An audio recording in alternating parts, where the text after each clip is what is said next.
काही गोष्टी इतक्या एकसंध घडतात की त्या योगायोग वाटूच शकत नाहीत.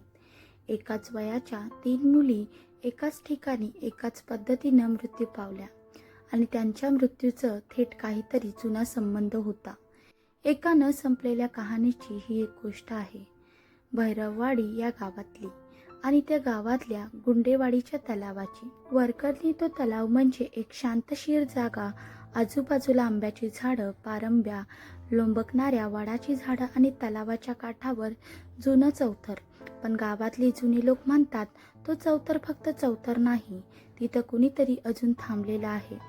1995 साली गावातली एक 9 वर्षाची गीता नावाची मुलगी तिच्या आईसोबत पाणी भरण्यासाठी त्या तलावाजवळ गेली होती. आई काही क्षणांकरता मागे फिरली आणि फक्त एक आवाज झाला, धपाक. गीता कुठे गेली? तलावात. पण शरीरात सापडलं नाही. तलाव साफ केला, गावकऱ्यांनी शोध घेतला, पण काहीच भेटलं नाही. ती गायब झाली होती. मृत्यू गृहीत धरला गेला. वर्ष लोटली. गावाने विसरायचा प्रयत्न केला, पण 2012 मध्ये गावात नवं कुटुंब आलं. त्यांची मुलगी आशा, वय 9 वर्ष. गोड शांत स्वभाव. पण एक गोष्ट वेगळी होती, ती तलावाकडे खूप खेचली जायची. कुणी काही बोललं की म्हणायची, माझी जागा आहे ती. एक दिवस आई तिला घेऊन पाणी भरायला गेली आणि पुन्हा धपाक असा आवाज आला. आशा गायब.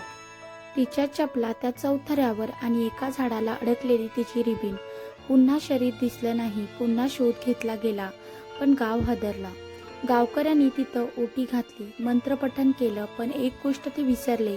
इतिहास जर एकदा स्वतःची पुनरावृत्ती करतोय तर त्याच्या मुलाशी काहीतरी अजून खोलवर दडलं आहे. 2023 मध्ये पुन्हा एकदा गावात नवीन शिक्षक जोडपं आलं. त्यांची मुलगी पूजा, वय पुन्हा 9. पूजा गावात आली. काही दिवसातच चौथऱ्यावर खेळायला लागली. ती झाडांशी बोलायची. एका दिवशी तिने तिच्या आईला विचारलं, आई, गीता कोण होती? आई म्हणाली, तुला कसं माहीत? पूजा, ती माझ्याशी बोलते. आई घाबरली. गावकऱ्यांनी हात जोडून सांगितलं, तुम्ही त्या तलावापासून दूर राहा. पण पूजा ऐकत नव्हती. ती पुन्हा त्या चौथऱ्यावर गेली. त्या दिवशी संध्याकाळी ती दिसेनाशी झाली. फक्त तिच्या केसातलं फूल आणि एक ओला रुमाल सापडला. ही आता फक्त भीती नव्हती, हे एक चक्र होतं, पुनर्जन्माचं. गीता, आशा, पूजा ही तिन्ही नावं वेगवेगळी रूपं, पण आत्मा एकच. शेवटी गावातल्या एका वृद्ध साधूनं स्पष्ट केलं की ती आत्मा त्या तलावाशी बांधलेली आहे. तिचं आयुष्य अधुरं राहिलं होतं आणि ती पूर्ण करण्यासाठी परत परत येते. पण जेव्हा ती तलावाजवळ पोचते, तिच्या आधीच तिचा मृत्यू होतो. त्याच रात्री एका म्हाताऱ्या गावकऱ्याला स्वप्नात ती मुलगी दिसते. ती म्हणाली, माझं वचन अपूर्ण आहे, मला मुक्त करा. गावाने त्या ठिकाणी पिंडदान, होम आणि एक पवित्र समर्पण केलं. तलावाभोवती मातीचा चौकोन आखला. तेव्हापासून आज गायत तिथं कुणीच मरण पावलेलं नाही. पण त्या वडाच्या झाडाखाली आजही एखादी रिबीन वारंवार उडताना दिसते. कधी कधी मृत्यू थांबत नाही, तो थांबायला फक्त तुमची वाट पाहत असतो.